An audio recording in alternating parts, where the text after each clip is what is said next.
Assalamualaikum warahmatullahi wabarakatuh. Alhamdulillah wa syukurillah. Segala puja dan puji bagi Allah karena kesempatan hidayahnya sehingga kita mendapatkan uswa dalam acara yang sangat spesial ini, dan tetap bersama dengan saya Channel Dr. Ari. Pemirsa yang budiman,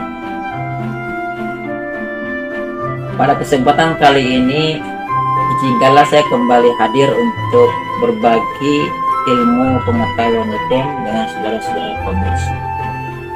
Pada kesempatan kali ini saya akan membawakan judul atau materi yaitu pengajuan gugatan ke pengadilan. Pemirsa yang budiman, pengajuan gugatan ke pengadilan itu diatur di dalam ketentuan hukum acara perdata kita, yaitu dalam pasal 118 HIR. Ya, jadi saya ulangi, diatur di dalam pasal 118 HIR. HIR itu singkatan dari Head Resident Indonesia, ya, Reglement. Saya ulangi, HIR itu singkatan dari Head Resident Indonesia Reglement. Nah,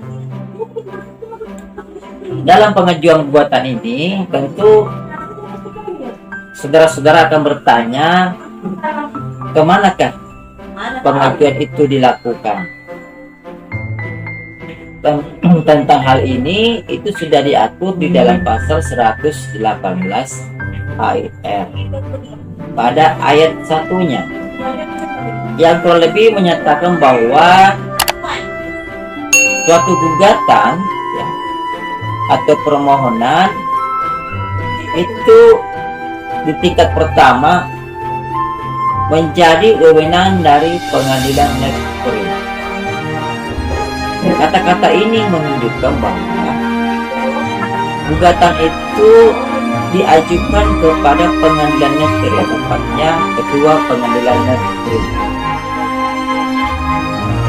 Pemirsa yang budiman, gugatan tersebut sebelum diajukan ke ketua pengadilan negeri, maka gugatan itu haruslah terlebih dahulu ditandatangani. Ini lanjutan dari ketentuan 118 HIR ayat 1. Jadi gugatan tersebut atau permohonan tersebut haruslah terlebih dahulu ditandatangani oleh si penggugat atau wakilnya. Jadi ada dua kemungkinan, ya.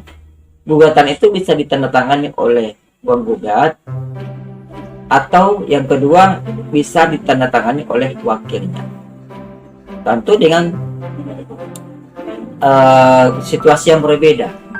Jika penggugatnya itu atau jika penggugat pihak yang barangkali dirugikan itu melakukan gugatan secara sendiri tanpa diwakili oleh kuasa hukumnya, maka tentu gugatan itu ditandatangani sendiri. Kemungkinan kedua, jika barangkali pihak barangkali yang dirugikan itu, saya hanya jadi penggugat itu saya mengistilahkan istilah pihak yang barangkali dirugikan. Jadi jika pihak yang barangkali dirugikan itu mengambil seorang kuasa atau pengacara, maka gugatannya maka surat gugatan itu ditandatangani oleh kuasa hukumnya, karena kuasa hukumnya yang membuatkannya, ya, yang mewakilinya. Jadi itu, ini adalah satu kewajiban. Jadi jangan mengajukan gugatan tanpa tanda tangan terlebih dahulu dari penggugat ataupun, ya, dari kuasa hukum jika penggugat itu diwakili atau dikuasakan kepada seorang kuasa hukum, dan hal ini adalah advokat atau pengacara. Nah, pertanyaan selanjutnya, ke pengadilan negeri mana gugatan itu dilayangkan? Di dalam lanjutan ayat 1, ya, dilanjutkan, ya, kepada ketua pengadilan negeri di tempat tinggal tergugat. Ya, jadi tempat tinggal tergugat. Atau jika tempat tinggal tergugat ini masih sambungannya, atau jika tempat tinggal tergugat tidak diketahui secara jelas, maka gugatan dilayangkan kepada Ketua Pengadilan Negeri di tempat tinggal si tergugat yang sebenarnya. Dari pasal 118 ayat 1 ini ya, bisa disimpulkan bahwa ada dua tempat tinggal seorang tergugat. Yang pertama, tempat tinggal yuridis atau domisili yuridis. Yang dimaksud di sini adalah tempat tinggal atau domisili yang sesuai dengan dokumen identitas kita, yaitu KTP.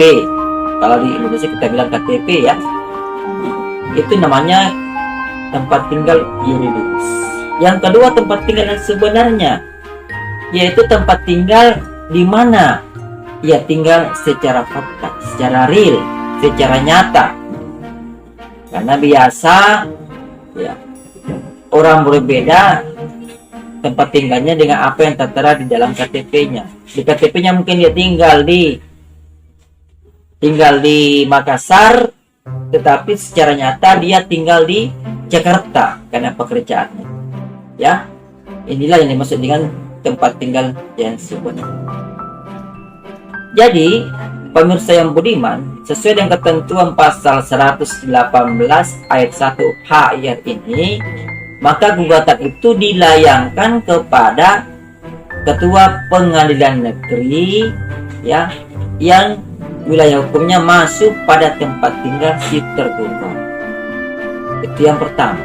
Yang kedua, jika tempat tinggal si tergugat itu tidak diketahui, maka gugatan itu dilayangkan kepada ya Ketua Pengadilan Negeri yang wilayah hukumnya masuk pada tempat tinggal si tergugat yang sebenarnya atau yang nyata.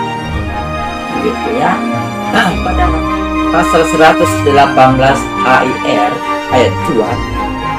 Jadi ayat 2 ini substansinya menyatakan bahwa jika tergugat lebih dari seorang dan ya, jadi jika tergugat lebih dari seorang, jadi ada tergugat 1, ada tergugat 2, tergugat 3 dan seterusnya ya, maka gugatan itu diajukan kepada Ketua Pengadilan Negeri di salah satu tempat tinggal dari tergugat ya, yang dikehendaki oleh penggugat. Jadi diberikan kesempatan kepada penggugat untuk melayangkan, ini pilihan penggugat ya, melayangkan gugatan itu kepada salah satu tempat tinggal tergugat jika tergugatnya lebih dari satu. Karena tidak mungkin melayangkan ya kepada semua tempat tinggal si tergugat jika tempat tinggalnya berbeda ya tentunya. Ya, misalnya si tergugat 1 tinggalnya di Makassar, tergugat 2 tinggalnya di Kolaka ya, tergugat 3 tinggalnya di Kolaka Timur dan sebagainya, maka diberikan kepada penggugat untuk memilih ya, memilih tempat tinggal tergugat salah satunya. Kalau dia mau memilih tempat tinggal tergugat salah satu tergugat, misalnya tergugat satunya tinggal di Makassar, maka dia layangkan surat gugatan itu ke Ketua Pengadilan Negeri yang ada di Makassar. Itu. Ya, paham? Nah, dari ayat 1 dan ayat 2 ini, pemirsa yang budiman, bisa kita simpulkan bahwa gugatan itu pada umumnya itu dilayangkan kepada ya Ketua Pengadilan Negeri yang masuk pada wilayah hukum si tergugat. Dan ketentuan ini merupakan implementasi dari suatu asas dalam hukum acara perdata kita yang kita kenal dengan asas actor sequitur forum rei. Jangan lupa ya, asasnya adalah asas actor sequitur forum rei. Asas yang menyatakan bahwa gugatan dilayangkan ke pengadilan negeri yang wilayah hukumnya masuk pada domisili atau tempat tinggal si tergugat. Jadi ayat 1 dan ayat 2 tadi dalam pasal 118 HR itu sudah menentukan bahwa gugatan itu dilayangkan kepada tempat tinggal si tergugat. Jika tergugatnya lebih dari satu, maka diberikan pilihan kepada penggugat untuk memilih salah satu tempat tinggal dari si tergugat. Itu ya. Kemudian di ayat 3, saudara penulis yang budiman, jika tergugat jika debiturnya terdiri dari debitur utama dan debitur penanggung, ini dalam hal debitur ya. Jadi tergugatnya adalah debitur, ada debitur utama dan debitur penanggung, maka gugatan itu dilayangkan kepada tempat tinggal, dilayangkan kepada ketua pengadilan negeri yang masuk dalam wilayah hukum tempat tinggal debitur utamanya, bukan debitur penanggung. Jika debitur utamanya lebih dari satu, maka dilayangkan kepada salah satu debitur utamanya, dilayangkan kepada ketua pengadilan negeri yang masuk dalam wilayah hukum tempat tinggal salah satu dari debitur utamanya. Dan atau ya, jika di dalam ya, jika dalam perkara tersebut objeknya adalah benda tetap atau tidak bergerak, maka gugatan itu diajukan kepada ketua pengadilan negeri di mana objek sengketa tersebut berada. Nah, itu ketentuan dari ayat 3 pasal 118 HR. Nah, ketentuan dari ayat 3 ini, ketentuan yang terakhir menyatakan bahwa gugatan itu dilayangkan kepada ketua pengadilan negeri yang masuk dalam wilayah hukum objek tersebut berada. Jadi ini adalah pengecualian dari ayat sebelumnya. Kalau ayat sebelumnya menyatakan bahwa gugatan itu dilayangkan kepada ketua pengadilan negeri di tempat tinggal si tergugat. Tapi di ayat 3 ini ya, dia mengecualikan bahwa jika objek sengketanya adalah benda tidak bergerak atau benda tetap, maka gugatan itu diajukan ke pengadilan negeri di mana objek tersebut berada. Ya, tidak mengikuti domisili dari si tergugat, tapi malah mengikuti lokasi atau tempat objek tersebut berada. Begitu ya. Nah, ketentuan ini merupakan implementasi dari suatu asas yang kita kenal di dalam hukum acara perdata kita, yaitu asas forum resitae. Itu asasnya. Yang kata lain bahwa asas forum resitae itu menyatakan bahwa gugatan itu dilayangkan kepada pengadilan negeri ya di tempat beradanya objek yang sedang disengketakan. Kalau objeknya berada di Kolaka misalnya, walaupun tergugatnya berada di Kolaka Timur, maka tetap gugatan itu dilayangkan di Kolaka ya. Atau jika objeknya berada di Jakarta tetapi tergugatnya berdomisili di Kolaka, maka gugatan itu dilayangkan kepada pengadilan negeri yang ada di Jakarta. Jadi tempat di mana objeknya itu tersebut berada. Itu jika objeknya adalah benda tetap atau benda yang tidak bergerak. Kemudian di ayat keempat pasal 118 itu menyatakan bahwa jika dalam suatu akta ini maksudnya perjanjian ya, sudah ditentukan ya domisili tempat pengadilan negeri yang akan mengadili, maka ya tempat melayangkan gugatan itu berdasarkan akta tersebut. Jadi ini ayat 4 ini adalah pengecualian dari ayat 1, 2 dan 3 ya. Ayat 1, 2 dan 3 itu menyatakan bahwa tempat gugatan itu dilayangkan kepada pengadilan negeri di tempat si tergugat berada. Atau ayat 3-nya menyatakan bahwa gugatan itu dilayangkan di tempat di mana objek sengketa tersebut berada. Nah, ayat 4 ini pengecualian sebenarnya lebih lunak. Artinya pada ayat 4 ini dia memilih tempat melayangkan gugatan itu di pengadilan negeri di mana para pihak menyepakatinya. Karena biasa di dalam perjanjian itu sudah disepakati bahwa apabila terjadi sengketa di kemudian hari, maka domisili yang dipilih adalah domisili yang ditentukan oleh kedua belah pihak, yaitu ini. Jadi memang dalam para pihak itu mungkin sudah membaca situasi, karena mungkin para pihaknya itu berbeda alamat, objeknya pun juga berbeda alamat, maka terkadang para pihak sudah menentukan bahwa domisili hukum yang dipilih adalah di sini, sehingga ketika nanti terjadi sengketa tidak ada lagi permasalahan terkait dengan kemana gugatan itu dilayangkan. Nah, itu ketentuan pasal 118 ayat 1, 2, 3 dan 4. Jadi ada 4 ayat ya. Kemudian pemirsa yang budiman,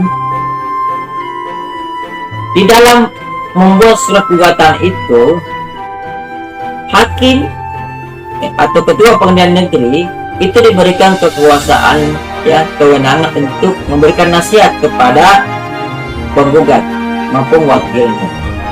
Ini diketemukan dalam pasal 119 HR. Nasihat di sini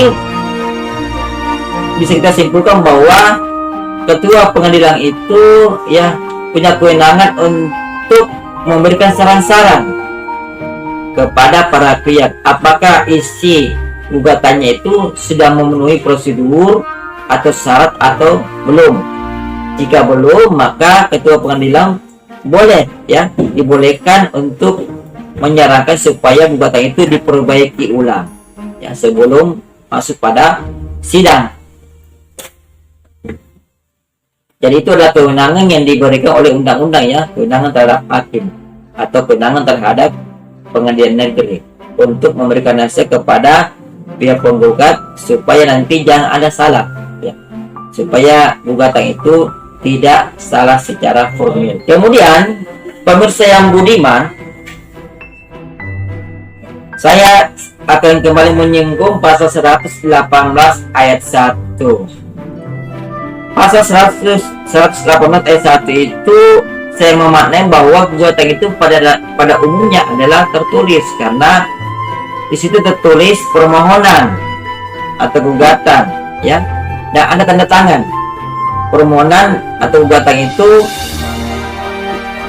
itu ditandatangani oleh penggugat atau wakilnya. Ini saya maknai bahwa gugatan itu memang tertulis, karena tanda tangan itu bentuknya tertulis ya. Tetapi di pasal 120 HR kita dapat temukan pula bahwa suatu gugatan itu tidak harusnya tertulis, tapi bisa dilakukan secara lisan. Tolong simak ini sampai habis supaya jangan ada salah pemahaman, salah persepsi ya. Di dalam pasal 120 dinyatakan, pasal 120 HR ya, itu dinyatakan bahwa bagi yang tidak cakap menulis dibolehkan mengajukan permohonan secara lisan, kemudian ketua pengadilan negeri akan mencatat permohonan tersebut atau menyuruh mencatatnya.